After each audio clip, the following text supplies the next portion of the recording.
Hey guys, Brian here for Smale Kia in Greensburg, and today we're going to show you how to connect your Apple device to Apple CarPlay on your Kia vehicle.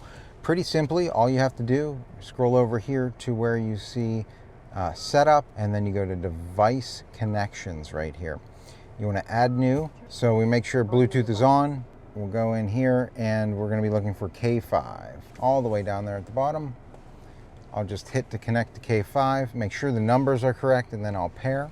And I'll allow it access to my contacts so that I can make phone calls and text messages, all that great stuff. I can hit use CarPlay on my device, and boom, here we have our maps instantly came up.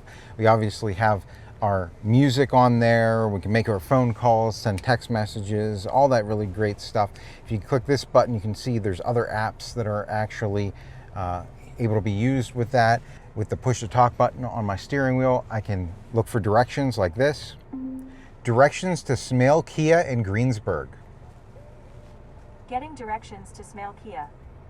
So just like that, I can get directions, I can send those text messages and make phone calls. Really cool. If you guys have questions, leave them in the comment section below. We love hearing from you. And until next time, enjoy the ride.